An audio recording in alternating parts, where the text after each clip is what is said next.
Project Creator is proudly hosted on Anchor.fm. If you haven't heard of Anchor, it is the easiest way to make a podcast. First of all, it's free. There are free creation tools to help you record and edit, and Anchor will distribute your podcast for you to Spotify, Apple Podcast, and so many more.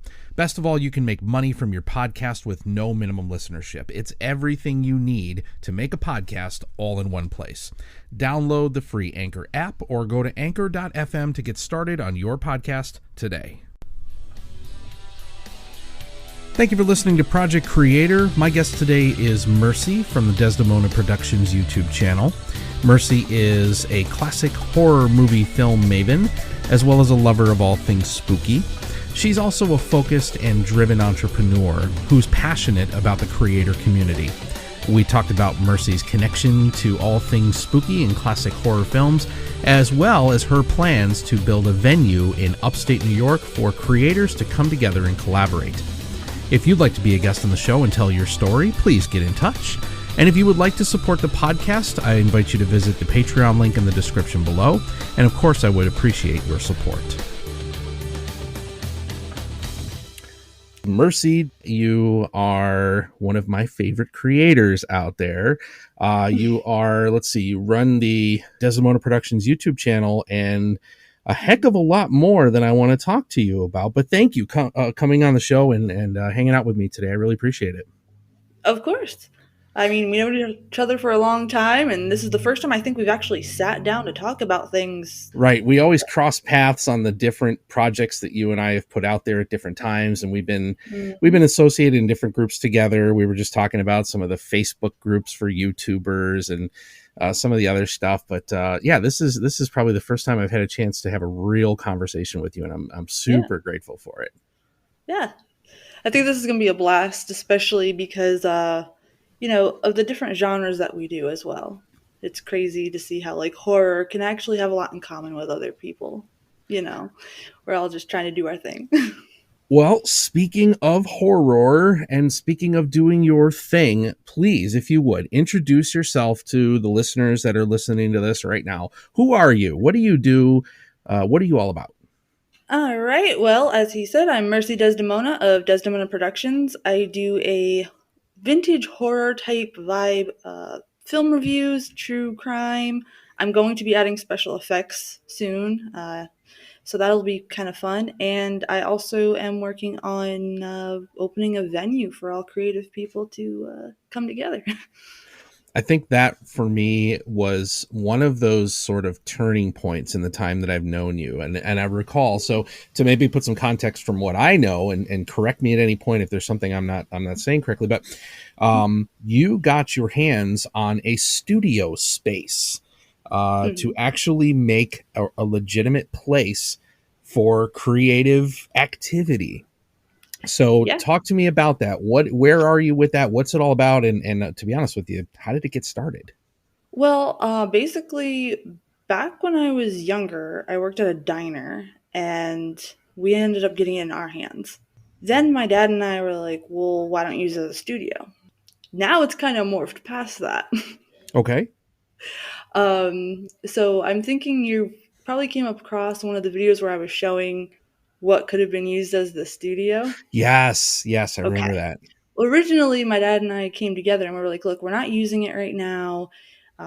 It's in our hands. Why not do it? It's perfect. It's on the main drag. However, because it was grandfathered in, some of the ventilation wouldn't be appropriate for some of the special effects work.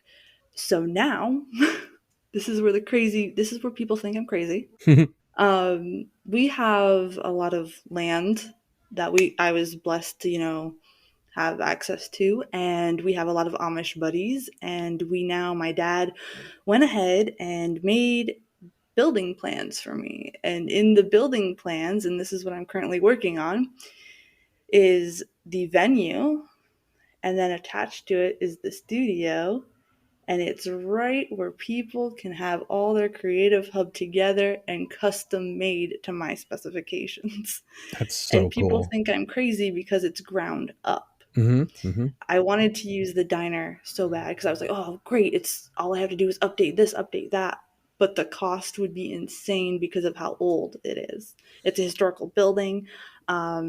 So when we came up with that idea, I was like, yeah, you know, Dad, that's great, you know, because my dad's really supportive of what I want to do. And then we got to looking into it and we're like, it may not be the best. And then I was just like, you know what? We have a piece of land we don't use for anything. I'm like, what are we doing? Like, I could be totally rocking this out, making it, because with the venue, I could do drive in movie nights and a whole bunch of stuff and have my studio attached. I could do haunts for my YouTube channel, live haunts, stuff like that. You know, with my con connections, I could invite guests up. And so that is where we're at. And this is why you might see on some of my content where people are like, you're crazy. Yes, I am. But that's part of being a creative person. You gotta be a little crazy. You really do. And I mean that in the most positive way possible. I'm not talking like Hannibal Lecter crazy. Like, I'm not gonna go eat somebody's face off. But I'm talking, you have to be a little crazy to break the molds of what's going on or what people see as normal in order to do something as a creative person, or else you're going to be put in a box. You're going to be stressed out. You're not going to be happy, and you're going to do something that you don't want to do for the rest of your life. And people think, oh, how are you not nervous? I am nervous as heck.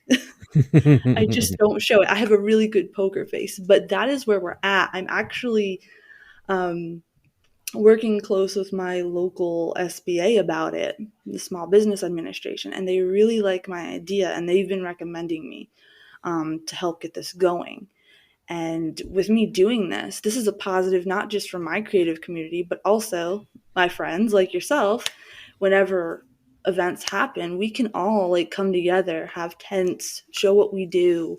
You could like have a table for your podcast, kind of like conventions basically. Right, right. And because we're in the same state too, there's ways where, hey, this is one location, down there could be another. You know what I mean? It'll just work out. And people mainly focus on my horror stuff, which is great because that's just what I am. I'm totally into that. Been into it since I was a kid. My grandparents showed me the Phantom of the Opera with Lon Chaney when I was a kid, and now I was like, yes, that is so cool. But you know, other than that, like people don't realize I've got a whole music side. I've done film, I've done photo shoots. I basically have learned it all because the winters are very long up here. Yes, a New York winter is nothing to. Well, it's April. We just had winter. Isn't that interesting? Yes, Again, yes, my so. snow just melted. What I hear, listening to you talk about this new kind of proposed event space, Mhm. I equate what's coming out of your mouth right now with entrepreneur. And that's a very interesting Absolutely. thing because it's like so many of us out here are creators and we all have these big dreams and we all have these fantasy like things we'd love to be able to do. Mhm. And very few of us ever, the stars align just the right way and the right pieces are in place. And you take that dash of crazy and you Mhm. go. And I know Mhm. I've read it a million times in my life that it's that little insanity that makes somebody go, I'm not afraid to do this. Here we go. Ready, set, go. And it sounds like that's right where you are right now. Absolutely. I think one of the misconceptions that we get as creators is people see these YouTubers getting big, or podcasters or musicians or anybody, authors, whoever, you know, whatever they're creating, they get big, but they never really take back and look, what's the business side of it? What's the marketing side of it? What can I do as a person? Okay, I'm someone that I like to do it all myself because, hey, that's just me. There's some people that can't do that. That's fine. But I do think that anybody in the creative space needs to at least take some sort of business course, maybe at their SBI. I know ours offers some free ones sometimes, just a little bit, maybe a little bit of marketing, just know a little bit. So if you do have to hire a manager because you're getting bigger, or you do have to hire somebody, you know, hey, is this person doing what I need them to do, or are they going to run off with my money? Which unfortunately happens a lot, especially in my age group and younger. Yeah. You know, Yeah. they, a lot of people, and it happens to me all the time. I'll share with you a funny story about my first convention. Okay. Okay, I was 21 years old. It was a birthday present to me. I had no idea what I was doing. But apparently, people thought that I ran the con and I was in my element. I had no idea. I was just there for my birthday.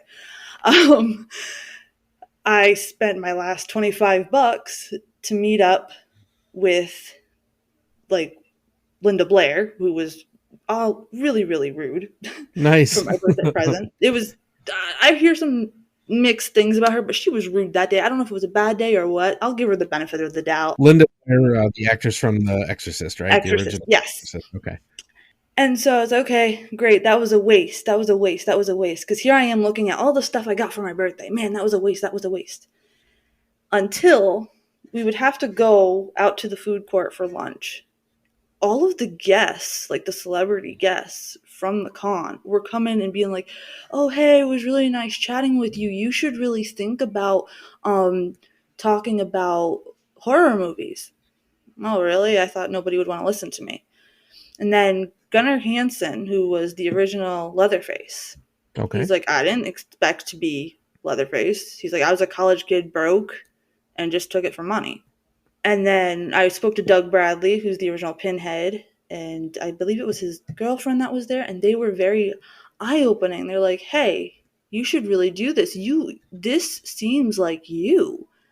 Originally, I was in college for music business Mm-hmm. and performance, which I like doing too, but it didn't sit with me, and I dropped out. I was like, "This is not." Everyone's like, "Oh my god, I can't believe you dropped out of college." You know what? If it's not serving me, why am I paying for it? Right, And that's right. what I'm It looking ain't at. cheap.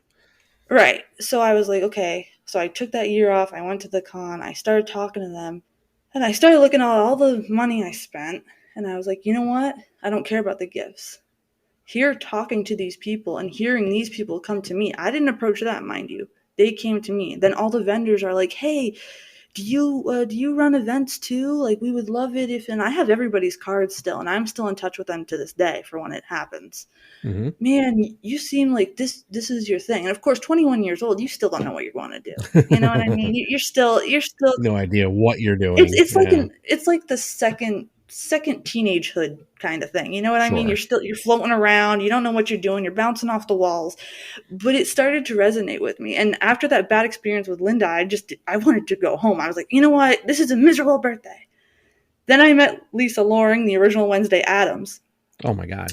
And she signed my poster. I was like, "Oh my gosh, yes." Um, and she sat with me for about 3 hours just talking with me. And like when the con people wanted me to like leave her table, she was like, "No, like she belongs here. She belongs here with you guys." So she got me to talk to a few people. They taught me how to make something going on, maybe collab in a future event. So Mm-hmm. if I go ahead and do a haunt up here, I have people that I could talk to, be like, "Hey man, can you mentor me in doing this? Or can maybe we could do a collab event so that way, we're both doing something." That was the best birthday ever, which turned into a business meeting. I don't know how, but it did. But it kind of like made me more, I guess, stable in where I wanted to go in life. Like, yeah, I'm 29 now. Yes, I still have a lot to do. However, if it wasn't for going to that con on my 21st birthday, I probably would have never started my Desdemona Productions YouTube. I Mm-hmm. probably never would have started studying film in a different way. Not just from a watcher point, but started to look at, oh, that's how the director does that. Oh, that's how the special effects artist does that. I probably wouldn't have paid more attention to music either, because people don't realize music and horror go together. If you don't have good music when you got a horror scene, you kind of just wasting it. You know, I would have never paid attention to all these creative things. Instead, I would have probably just stayed at my Bonton job selling ladies' underwear. So, it's one of those weird events where it's like, okay, here I am as a guest at this convention, and all these people are telling me like, "No, you definitely have this vibe, like you run the show." And I had to correct them all the time. And that was eye opening. And I'm glad that I went. Originally, I wasn't going to go at all. I was like, you know what? Mm-hmm. No, I don't want to waste it. I don't want to waste it. I was saving up a long time for a car. And I was like, I don't want to waste the money. But my dad made me go. He's like, you need to go. You need to experience this kind of stuff. So I was like, all right. He took me down there so I wouldn't have to worry about it. Just went, did my thing. And, that's what inspired me to keep going. And I'm thankful for that, because I don't want to be normal. Life's too short to be normal. And I'm really, really thankful for that opportunity. And also, if anybody wants to go meet Tony Todd at a convention, they should, because he's one of the nicest. He's the Candyman, one of the nicest individuals ever, and he's one of Oh the my most chill gosh. people. He was able to give me and my friends, like, the convention wanted like a crazy amount of money for pictures just with him, and he's like, meet me outside. So we go outside during the VIP party, and he's like, let's get our pictures now. He's like, you guys already paid for your tickets. I probably shouldn't be telling this. I'll probably get in Well, trouble. I But, mean, who you cares, know, right? yeah. That's 10 years ago. But yeah. Speaking of 10 years ago, so, Hmm. it is really intriguing to listen to you just walk through these situations that you have found yourself in because of the stuff that you're passionate about, right? One thing Hmm. led to another, which led to another, which led to where you are now. I am keenly interested in where all of this started, right? Because I like to take a look at the creator as a whole, and Hmm. look at the sum total of your background, your experience, your work that you've done. Here's the thing. I met you in around 2017 or so, roughly, Hmm. late Yep. 16, early 17, because I had just started my channel in June of 2016. Met you near the end of the year, and into 17 we Hmm. started to communicate more. Hmm. I thought, okay, yeah, this person, and when I looked at your channel, okay, they started like 3 months before I did.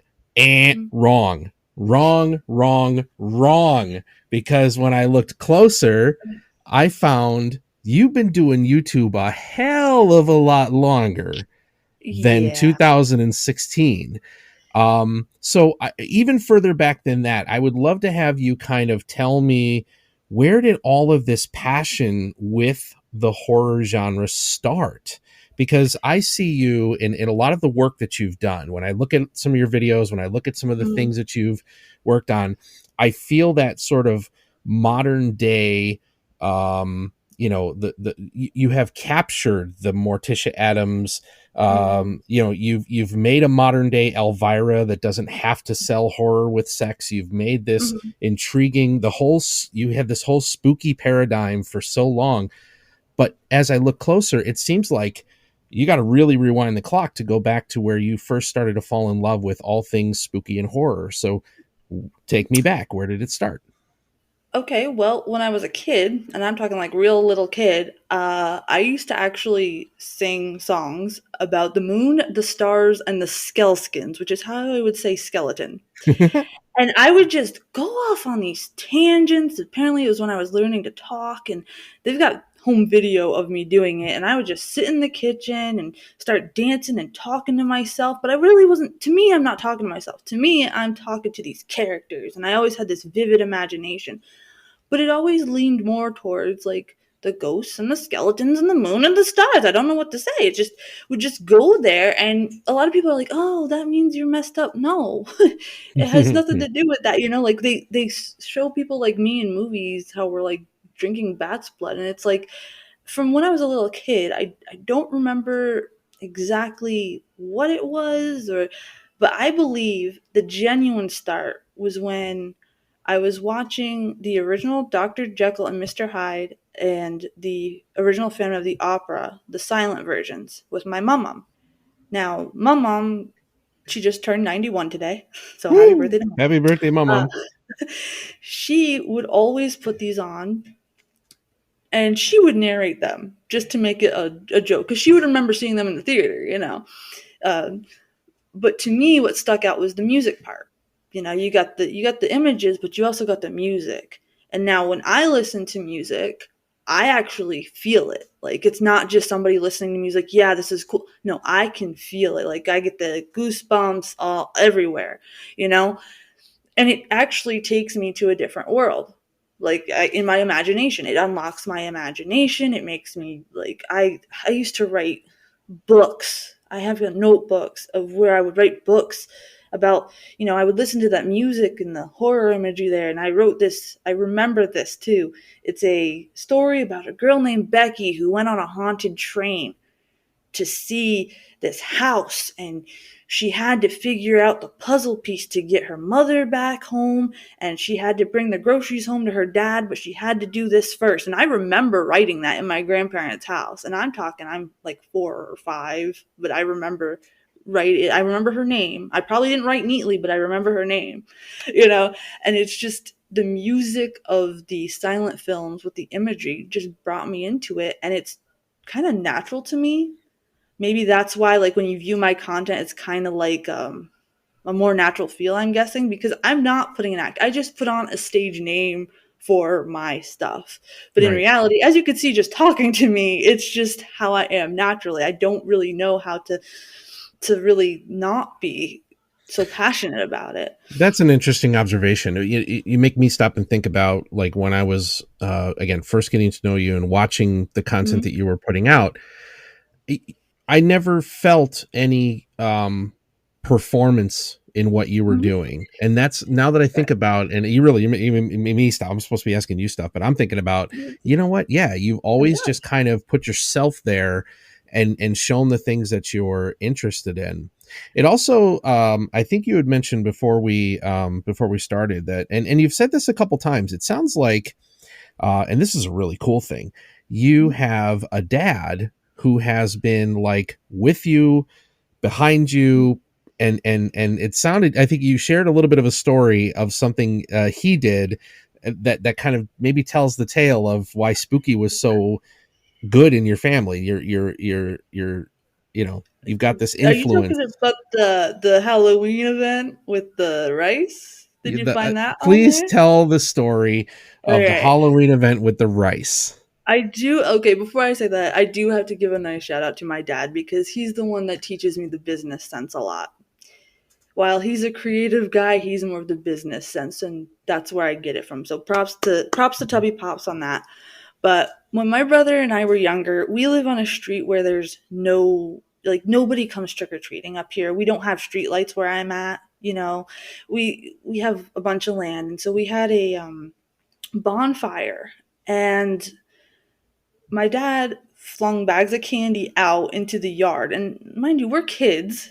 We got our little skeleton outfits on, me and my brother, and we're looking for the candy. It was like the best Halloween ever because you get to be creepy and you got the lightning bugs going, and he purposely would like say stuff to try to think there's a ghost behind you or something, and it was fun. It was like a scavenger hunt. So we got our candy, and then he made us put our hand in a bag. He said that there was coins at the bottom and we had to get them.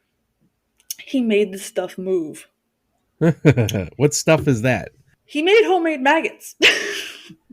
And by that, it's rice and vegetable oil. But if you put it in a bag by the fire and he's moving the bag beneath it, and you're a little kid and you put your hand and you get something slimy, you're like, what is that? And I remember my brother was and I were screaming, but then we laughed because we thought it was so cool. And it's really interesting because, like, if people looked at my dad or my brother, they would not think they're into horror like I am. So it's kind of interesting. But yeah, it was one of the best Halloweens. I always remember that. And I think more people need to have that kind of silly fun during Hmm. Halloween. It's become so like, oh, don't do this, don't do that. Okay, why not make something fun? Like, even like during the unfortunate quarantine we had, my friends with kids were like, "Hey, what can we do at home to make our kids like have a happy Halloween? I really don't want them still going out, whatever." I would give them ideas, and that was one of them, the maggot rice, and they said their kids loved it. And I was like, "Don't thank me, thank my dad the next time you see him online, because he's the one that came up with that." And it obviously it clearly triggered it flipped a little switch in your head, and it sounds like just one of those building blocks as you moved along growing up, Yeah. that started to build that passion and that joy that you get from this horror spooky world. I just feel like there's also beauty to the horror. Like, when I see monsters in some movies, I don't see just the creatures. You can also see that there's a lot of humanity to them too. Like, I know this might sound a little weird, but everyone's just like, what the hell are you talking about? Werewolves aren't people. But if you pay attention to the underlining stories that horror has to say, they're actually very creative. In high school, I studied Mary Shelley from top to bottom, the author of Frankenstein. I studied Hmm. that book. I dissected it for a 14-page paper for my senior year, and my teacher thought I was nuts. But there's more to it that sees the eye, and I think that's why I like it. because it's not so in your face like other films are. Like, okay, you put an action movie, okay, they're gonna save people. You put on a romance, okay, they're gonna get married at the end and buy takeout, you know. But the horror stuff, and even though maybe like the writer, or if it's a book, or the director has a different vision, everybody takes something different away from a film, like a horror film. They have different interpretations, much like music. When you listen to a song, your interpretation of one might be different than mine. But I like that, and I like the conversation it starts. I like hearing what people say. I like the illusions that they used for the makeups, like the original Dr. Jekyll and Mr. Hyde. Like, that's crazy. They had not the technology that we have, and it looks much better than the CGI we have today. It's just, it just feels home. And, you're absolutely right with those rice maggots. If it wasn't for that optical illusion sort of thing going on, I probably wouldn't have started picking up at special effects. But I have a strange family. We're all bizarre in our own ways, but in a way, we help each other build up to whatever we want to do. And I'm very fortunate to have that. It's almost like you've got your own like little community around you. Your family is a community. You mentioned visual effects and some of the prop work type of stuff, and that's something that I've seen you do over the years as well. So Mm-hmm. if I'm guessing, I want to make sure that when I put my Okay. little mental timeline together of you, Mm-hmm. I followed back from the beginning of the Desdemona Productions channel, and then Mm-hmm. found out, oh, wait a minute, there was a whole Mercy Desdemona channel before that goes way the hell back to 2010, I think. Yeah. I followed I that thread honestly back. Like, I whoa. honestly don't I honestly don't remember much of that channel because I was in such a weird 2010 would have to be the year after I graduated high school, and YouTube was such a big thing. Yeah, And I was really shy back then. Like, I probably wouldn't have been doing this podcast back then had you met me back then. I was just sure. really like in my zone. I wasn't sure, but I just started making random videos. I don't even remember what's on Yeah, that one. I can't even get into it. It's before YouTube had required Google yeah. email. So that's how old that channel is.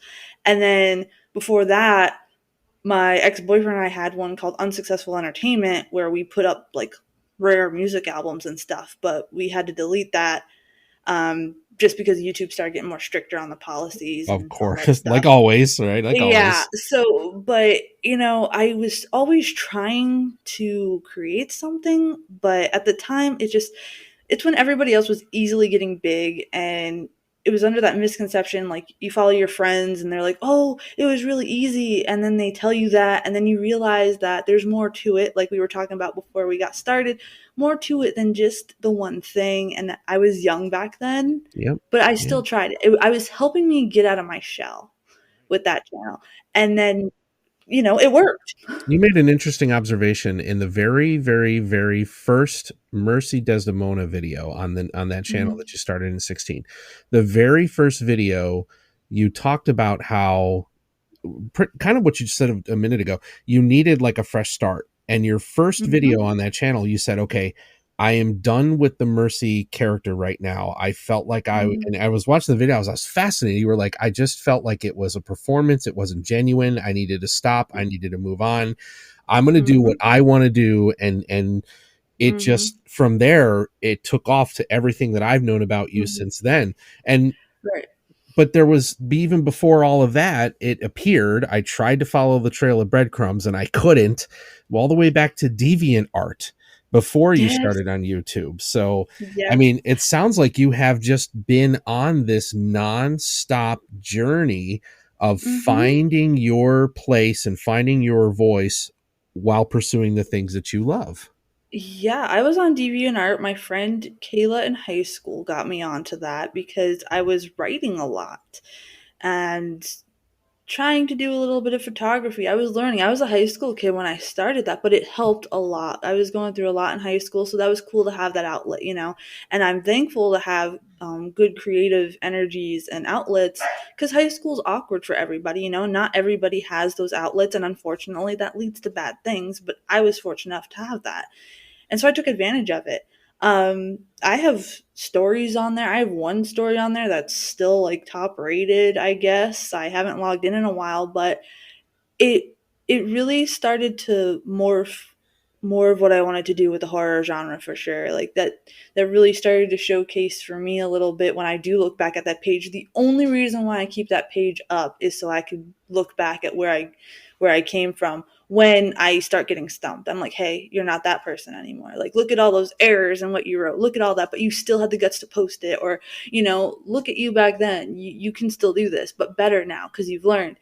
And it was an interesting, I had a 3,000 member community on there.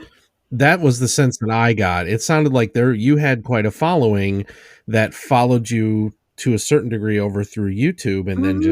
just kept building from there. Yeah, I basically helped other like teenagers like me into the whole horror genre. When you're a teenager, everyone's looking at you like, oh God, you listen to Black Sabbath and you're watching horror movies again. They look down on that. Why? I don't know. But they do. And I guess it's because of the media and the news, whatever. But everybody had so many strengths. There's actually one girl on there. I don't know if she's still on there, but she went on to be an author. I'm going to have to look up her book and stuff, but when I find it, I'll link you. She actually did, and she thanks my old DeviantArt name, which was Hushed Voice.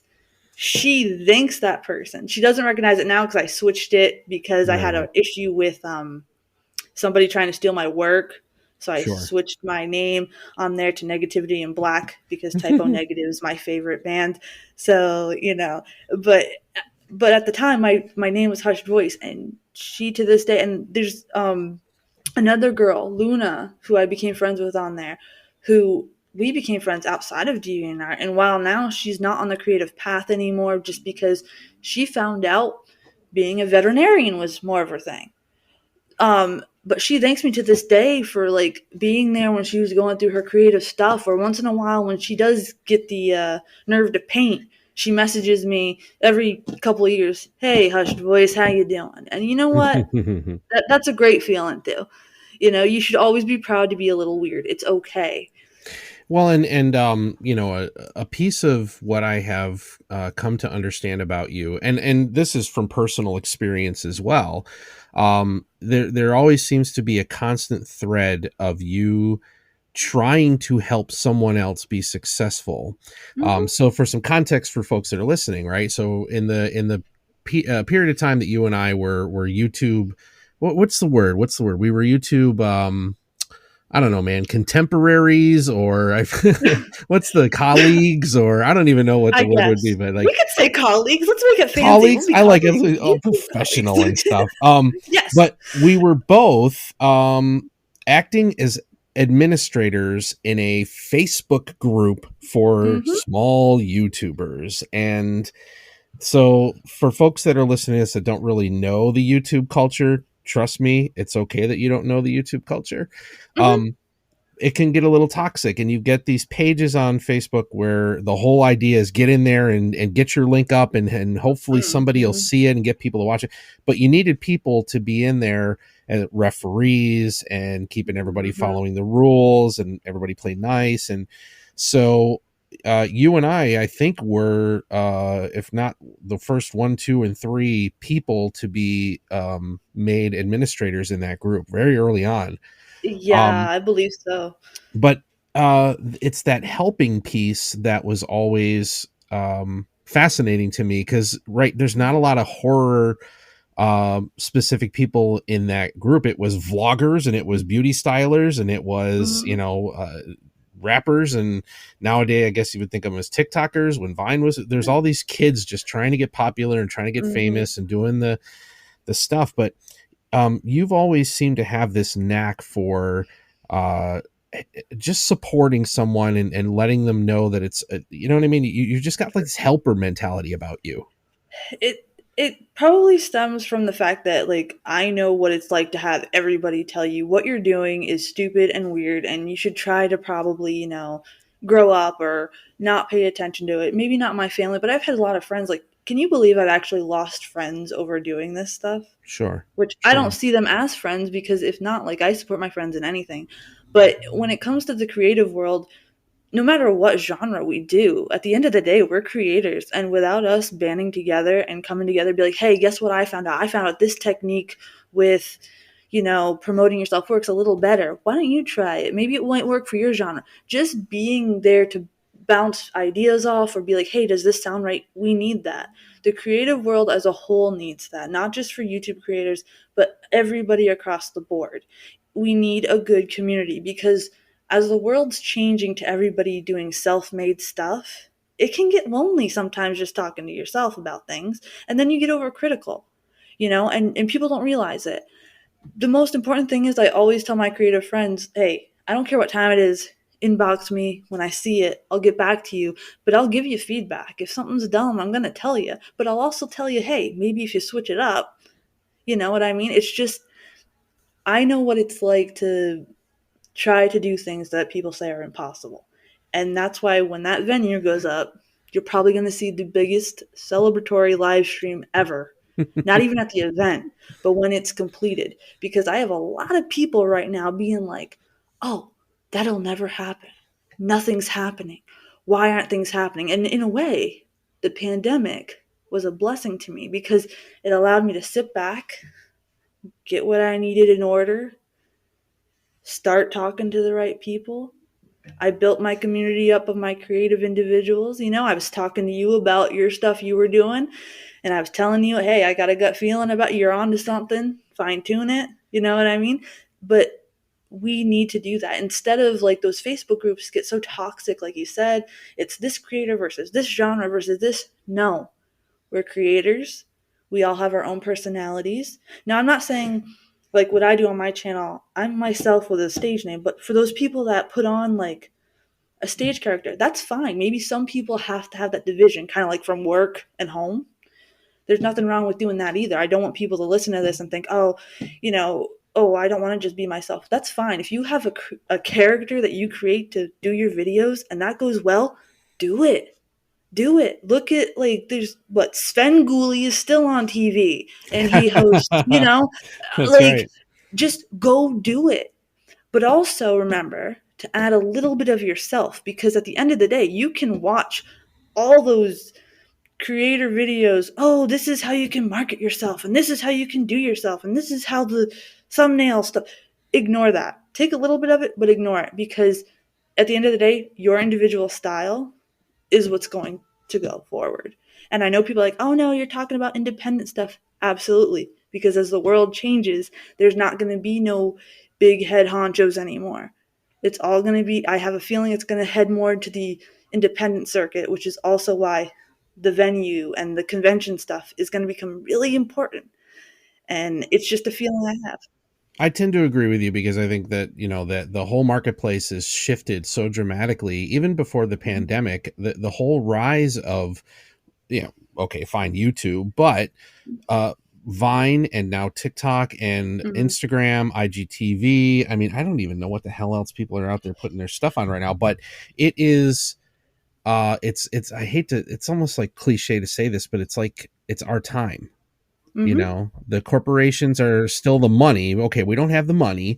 That's fine. We'll get some money. We'll make our living and we'll do our thing, but we're not going to play by advertisers' rules, and we're not going to Right. follow the plan that you're supposed to follow.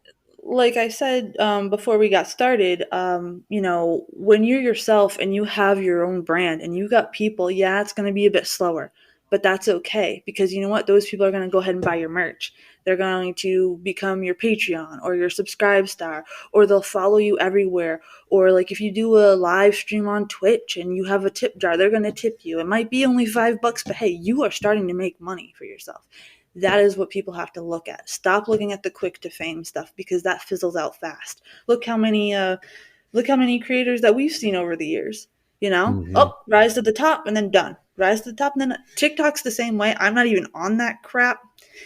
I can't handle people just lip syncing stuff Yeah. or staring at me and pointing at words. I don't get it. Maybe it's a quick fix to get teenagers famous. I don't know. But I do know, like, even with people that I've seen people be like, oh, I'm big on TikTok, and the next day, gone. You Right. have to think about the longevity. And I know it's a lot to take in, but people don't realize, like, yeah, in this world, you need to, because the digital age is fast. There is no time, really. But in a way, there is. It's kind of weird. It's this weird, loopy thing. I don't even know how to describe it really, for the lack of better words, but you have time, but you don't at the same time. Right. I think people get wrapped up in this concept when something new and shiny comes out of the package. Everyone flocks to it. Everybody sees what Mm-hmm. gets popular right away.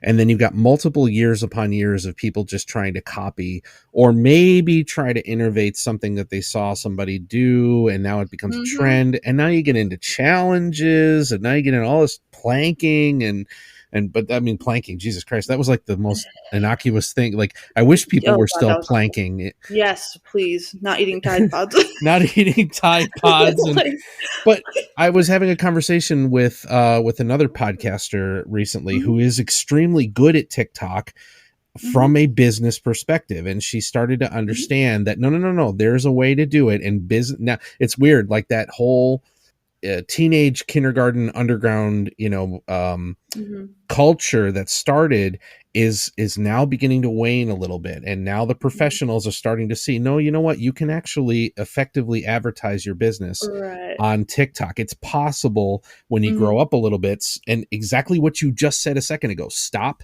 worrying about this flash in the pan fame and look at the mhm. tools and resources that are in front of you. I mean, come on, there's so much Honestly, possibility. in this day and age, there's no reason why anybody can't make. I'm not talking about becoming the next. What is it? The Paul brothers that were big. Good um, Lord. I'm not talking about going crazy, but I think people confuse success with going viral and famous instead of seeing steady success. Like, oh wow, you know what? I'm actually like my brother. My brother's a drummer. He follows this one guy who took the plunge, quit his job, and live streams drumming all the time. Hmm. People donate to him. He can live comfortably. He has his bills paid. He's got food on his table. That's what success really is. Now, if you get super famous, that's just a plus. But people focus too much on that's the only success is the giant fame. But in this day and age, it's not. There's so much we can do now. If people just focus, like, you know what, I do want to do this. This is me. This is great, and focus on the hey, you know what? This is me making a living and I'm doing what I love. You're not going to feel like you're working if it's exactly what you like to do. Like when I make my YouTube videos, I don't feel like they're work. I like talking about that stuff. I don't like the fact that my editor crashes every time I try to export it, but I like talking about that, and I think the digital age is going to, and as we move forward after all this pandemic stuff and everything like that, the digital age is going to be like the new renaissance in a way. It's going to be another one coming. You know what I Hmm. mean? And I feel like you said earlier, it's our time. It's our time for creative people to take back and really arise anything what we're doing. And I can feel that. And I know it's weird and people are like, I don't know what you're talking about. You don't need to know what I'm talking about. I could just feel it. It's a gut thing. It's just I've just seen a shift of the trendy stuff is turning too annoying. Like people are like, Right. oh yeah, I've seen that. Normally, back when Vine was big, you remember that when people would put the trends on, people would talk about that for months. Now I've noticed people on like I scroll through Facebook just to see what people are saying as a trend. It might last maybe about a week and then Right. it fizzles down. And then real creators who are putting the time and the effort are now starting to be like, oh wow, you know what? Check out so and so's podcast. I heard them during quarantine, man, and I thought they were really good. I still listen to them in my car, on the way to work now, or stuff like that. I've been hearing more and more about that because people are done with the flashy. Sure, it's fun for 5 seconds, but after a while, people want quality content because at the end of the day, I don't care who you are, you need the creative people to take you away from reality for a little bit and just listen to somebody's song or somebody's podcast, Hmm. watch somebody's video, whether it's a how to, because that's how you relax, whatever. At the end of the day, that's what people are going to want to see. Trends come and go, and then they come back around. I see it as even more than just the trends in the the Mm-hmm. space that you and I are talking about. And for me, like a great example is, and people who listen to this don't know this, this. I got a lot of kids. Some of them are adults, the rest are teenagers. But the interesting thing about this world that we're growing into now, the world that you just became an adult 10 years ago in, Mm-hmm. all of the old media is dying a horrific death, and I knew something was different. My youngest daughter's 12, Mhm. and when she was about 4, we were in an urgent care because she hurt her wrist or something, and there's a television on the wall, so I turn the television on and she says, I want to watch Dora. And I said, well, honey, it's like it's not on right now. I turn on Nickelodeon. Mhm. There is no Dora right now. It's SpongeBob. She says, no, turn SpongeBob off. I want Dora. And it was Mhm. like this weird moment of going, this kid doesn't understand live TV. And now outside of the podcast, I'll pull back the curtain and tell everybody I work for the cable company. I work for TV. My kids don't watch TV. They have zero interest in ever turning on a cable channel and sitting through commercials. And so I think that's where a big part of this shift in society is going towards people like you and me and folks that do what we do, because I want my on-demand content now. I'm not going to Mhm. sit there and listen to your stupid car commercial ads and whatever just to get 30 minutes of some Yeah. show I'm interested in. And, it's not just that. I just feel like everything that they put on TV is so negative. Like, for the longest time, we didn't have cable. Then a while back, we turned it back on just to see if there's anything worth it.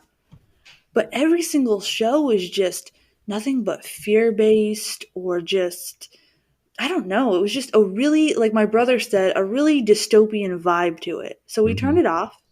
I use my streaming services now. I mostly watch actual creators. Like, I only use Hulu to fall asleep, really. I fall asleep to Bob's Burgers, of all things. Um, because if I don't, having a creative mind, my brain will stay awake all night long. So I need to put the Yeah. TV on and it bores me to sleep. But like, I watch more creators than anything. And I think it's because, it's refreshing, because as soon as you turn that cable box on, it's a car commercial, it's a dish soap commercial, then it's 5 seconds of, I don't even know what kind of shows they put on there anymore, because I can't keep up with them because they're so poorly written. Like, they're not Yeah. even trying anymore. I could watch a series that a creator's creating, and they actually took the time to write the script from heart and hire these people and act out a show or a series, and it actually be much better than what they're putting on cable. And I think it's just like I said, second renaissance of creators over here, and it's going to be fun. Sure. I think it's going to be great. And I think a lot of people that didn't have the fire under their butt the first time are going to have one now, because it's really eye opening.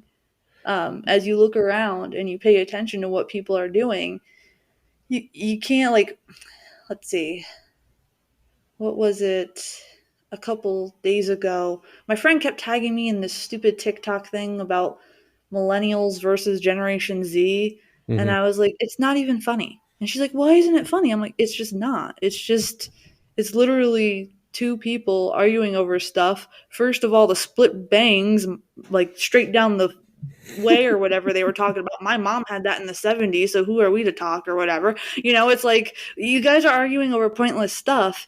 And I noticed the views on that stuff were high for a little bit and left. It's like, it's not cute anymore. People Right. just want quality stuff, and I'm all here for it. And I can't wait. I can't wait for the day when each and every one of us that have been working hard these past few years through this change and stuff like that will finally be like, okay, yeah, we're getting there. We're getting our success. Well, and yeah, the world I think is becoming ready. Every one of us has one of these here rectangular shaped devices Mm-hmm. in our pockets that I guess some people use them to talk to other people. It's called a phone call, but I this is haven't a done that in years. I know, me neither. I don't talk to anybody, but literally anybody that has that creative spirit can get their hands on either Mm-hmm. inexpensive material like a phone, and Mm-hmm. everything you need to be creative and express yourself is out there for free. All the tools are Absolutely. there, and I think that's probably the last big threshold that had to be crossed for Mm-hmm. this new paradigm was the accessibility. I can remember trying to make home movies, so to speak, when I was 12 or 13 years old, and it was my mother's $800 camcorder that was Mm-hmm. bigger than my head. That was Yeah. expensive technology. It wasn't easy access to do things. Yeah. I remember when I was a teenager, I don't know if I can get my hands on this footage, but if I ever do and I put it up, I'm gonna have to. It's crazy. Um, my mother and her friend made like a cooking show video, and my friend and my brother and I did the music for it and the commercials for it. Like there would be Nice. times when like we would cut them, and that was just so amazing to me. And I remembered using my big heavy digital camera when they were still blocks Yeah. and the quality was bad. And I remember using it and thinking it was the coolest thing. And, you know, it was just fantastic the way that I did. I would play my keyboard, I would put the laugh tracks on, I would put the clapping, and it was fun. And that was another step in the whole creative process. And I think what people don't realize is you can do a lot with so little. There's so many people preaching, especially on Instagram. I don't know if you noticed this a lot lately, but there's like ads like, "Oh, pay me to be your guru so I could teach you how to do it and get you this camera and get you that." You don't need that. You can literally do whatever you want with just a crappy camera to start with, honestly. Just get started. Like just do it. It's interesting because you pointed out very poignantly that it's that subculture of just obnoxious teenage humor and Mhm. silliness, or being outrageous just for the sake of being outrageous is like a culture Right. popularity. But I do notice, and I think this was part of, I still, when I took a step back from content creation in 2019 and 20, the gurus were just making me nuts. And you and I Mhm. are friends with one of them, and I respect him a lot, and Mhm. and I appreciate what he's done for me in the past. And but when I look at that, it's like this subculture of folks that are just out there to make money off of other people. And you can tell which ones. Yeah, you can see them You from can a tell. mile away. Like never once have I ever thought of, okay, friend, if you want me to help you brainstorm or whatever, I'm gonna charge you $59.95 for this information. Like, no, like I'm gonna help you because that's just what you do in this sense, you know. Right. Now it's just like there's too much. I think gurus like that. While some things are useful, like you said, sometimes you can just tell that it's kind of like those car commercials we were talking about, you know? Like that's what it comes off as to me, you know? Like, you know, it's just awful. And to me, it comes off as rude and pompous sometimes because, like, I feel like I'm being talked down to sometimes when I watch stuff like that. Not specifically the person we know. I think he does a good job relaying information for Sure. people. But there's people in his genre where I feel like they're talking down to the creators Right. and they're getting money from these people by talking down to them. Like you could see like, oh, people are buying their Patreon. Why? They're literally talking down to you for stuff that you can look up or ask your creator buddy for free. Yeah. Like they're talking down to you. It's not like they're doing any special seminar or it's not like an official class. They're literally spending 20 minutes talking down on you and picking on the way you view what you want to create. And I don't like that vibe. I don't like it. I think it's awful and I think it's discouraging. Is that the new corporate America, right? When you think about the producers and Mhm. the executives at MGM and Viacom and CBS and whoever, Honestly, is that who these people are trying to be? I think they are. But I think what they fail to realize is there's much more of us than there are of them. Hmm. Even when I was studying music business back in 2010, I felt this shift going. That's also part of the reason why I dropped out was because the knowledge I'm going to learn here for this is going to change. So I might as well learn business basics instead because then I can adapt business basics to any course that I take. Horror, music, I could take it there. You know what I mean? And I can learn from there, which is what I've done over the years. But I could tell back then I was going to be like a promoter, own a record label. But why now? You could do everything from your computer. Hmm. Why would I waste money learning that? And I think corporate America right now is scared of this because there are so many of us Hmm. and we could do a lot, which is why they're trying to shove influencers and gurus down people's throats. It's why they're trying to make it seem like, oh, success is only when you have 2 million subscribers and you're getting $1 per person. You know, that's not success. Success is literally just chilling out and having everything covered. At least to me. Like if people would literally take a step back and be like, well, why do I go to my day job? Well, it's to keep the roof over my head, clothes on my back, feed my family. Okay, Mhm. why can't I do that with something I love? There's your success right there. Why do you have to be Jake Paul? you know? Exactly, right. Like, think about where you and I are, right? So it's funny because, Mm-hmm. again, whoever's listening to this right now doesn't know you, doesn't know me. They don't know No. me, but they also don't know that both of us are New Yorkers, and I've got air Yeah. quotes because we're not. This is not video. We're Yeah. New Yorkers, so they go, "Oh yeah, right, New York City." No, no, No. no. Try cows and pasture and farmland. There's a red barn right across the street from me. It takes me 40 minutes to drive to the nearest city to go to work every day. Yeah, I literally have a yard full of goats right now. Yeah, I'm sure yeah. I know you mentioned your wife loves goats. I got a whole bunch of babies right now. Yeah, no, no, Uh no, no goats. No goats. It's not happening. but yeah, like we're like in the woods and we still manage to come up with creative ways to do Right. what we want to do. And I think that is an inspiration too, because there's a lot of people in our areas that think, man, well, I don't live in a big enough city to do this stuff. You don't have to. You know how boring it is for people to be like, oh, cool. I mean, I don't know, maybe it's just me, but I find it boring when people just go on vacation and they're like, oh, I'm at this diner in this city. Okay, why aren't you being like, hey, look, this is one of the spots where so and so, give a history, something. No, here's the sushi I'm eating in this city. You don't have to do that. Right. Like, why? I don't care Yeah. what you're doing in this city. And I'm not saying like cities aren't interesting. There's some that are, but there's just they make it seem like only the influencers in the city can do this. We can do it. I could do it better. I don't have curfews up here for my events because I live in the middle of nowhere. I could jam outside as long as I want. After this podcast, I could go up on my roof and take a ukulele up there and shout at the top of my lungs if I want, and I don't have any rules. But see, that to me that's free. That's You very free.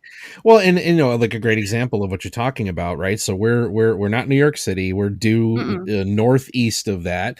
But yet, if you look at some of the geographic areas around us, my Mhm. sons are attending college down in the Ithaca area. That Mhm. is a huge arts hub. Like, oh my Mhm. God, walk around and look at the college students that are there, look at what's going on creatively in studios and all this other stuff. Mhm. And it's great because I think what you're doing is going to have that chance to bring a piece of that culture that has grown Mhm. in that part of New York State and open it up to a whole new set of people way up where you Yeah. are. You know, I think that's a really good opportunity. The thing is, what inspired me to keep doing it too, to bring this back, uh, when I was a kid in school, I was always the artsy kid. I was the band geek. And there's so many kids that were interested in it, but they were always pushed more to sports or to do maths or not that there's anything wrong with that, but you could genuinely tell they wanted to do something creative. So also with my venue, what it's going to do is bring internships to high school students so they can learn, okay, you want to be a photographer? Okay, you're going to be shooting this event. Okay, you're going to get your practice. You're going to get your portfolio. So that way you have time to check out what schools you want to go to. You'll have a portfolio. You'll be able to show, yeah, you did this show and so was playing and there was YouTube creators there, podcast, you've got this backing. And that's what I want to do because I know what it's like to be the underdog. I know what it's like living where I live. Everybody's just like, oh, creativity is nothing. In actuality, there's a bunch of creative people up here. They just have nowhere to do it. Hmm. And I'm filling that void, like you said. And I'm hoping that that will connect both of our areas in some way so that way, like, okay, we'll have some events up here, but then, oh, okay, a couple weeks later, or maybe a couple months later, there's one, down your way. And it could really help unite the whole creative community because we have a lot, but everybody's too scared to branch out of their shell. And that's one thing you have to do. I was guilty of that when I was younger. But you get to the point where it's like, it's now or never. I'm going to get out of this shell and do what I want to do. So you just got to do it. I really look forward, and I'm glad that I've reconnected with you. I Yes. I really appreciated being able to hear your thoughts on so much more of this, because you are somebody that I know as a horror maven, yet you are transcending that into such a bigger life as a creator. And I am just super pumped to see what you accomplish and to see where this all goes for you. It's definitely going to happen faster than I think, but I can't say too much on it yet. I wish I could say more. I can't give definite stuff yet because of the requirements with some of the things that I'm doing, but you'll be able to see it, and I'll be sure to send you and your family one of the invites to one of the things, because you guys need to you guys need to see it and be a part of it. We're almost fully vaccinated now. 7/10 of my house is fully vaccinated, so we're almost there. When yeah, obviously, yeah. I'm gonna note this here in the podcast before people are like, "Oh my god, what did she just say?" Yeah, I'm doing this after things clear up. By the way, I'm not doing it now to put people. I'm just little disclaimer. I know people get testy when they hear about things like this. No, I'm that's why I can't give definite stuff right now, because I have to follow a protocol, which I am doing. So I don't want people to get up in arms and like find my channel and be like, "You're the one that's doing." No, guys, calm down. I know tensions are still high. Calm down. But I feel like, I'm trying to get everybody that we've kind of made a little group of, or friends that used to go to your Chaos Theory live. I'm still in touch with a few of those. Even my people that my brother still says to this day that you need to bring that back, by the way. He wanted me to tell you that today. I can't say anything right now because of certain agreements, but you never know, something might happen. But yeah, but I feel like some of the people in the chat room that were just lurking, that were also some of my friends on Twitter that are kind of from like the Albany area. So I'm going to invite them up too. And they're just scared. They're just starting to learn how to create. And I think that they would be like cool people to come up and see. And I just think it would be fun to just, celebrate the fact that we all survived this nasty year and just do something fun and creative, because that's, at the end of the day, creativity is going to win and rule the world. So they better get used to it, because we're coming for everybody. Does that sound intimidating? I don't mean to. I think it's the shot in the ass that the creative community needs right now. So it really is. It really is. Well, I have totally enjoyed this particular conversation. I think that you and I are going to circle back again once everything is up and running and live, and we're going to talk about how the launch goes, how things work, and we'll do some live events. I can't wait. I'm looking forward to it. Me too. My guest today has been the veritable Mercy Desdemona. I thank you so kindly for giving me your evening, and best of luck to you in the future. No problem. Best of luck with the podcast. I'm glad to see it rocking. Thanks so much. And if you want to be a guest, if you want to come on and tell your story here on Project Creator, get in contact with me. If you can find the show, of course, on Spotify and all of your favorite podcast places, get in touch with me at projectcreatorcontact@gmail.com. Let me tell your story just like I told Mercy's, and we'll talk to you in the next one. Have a great night.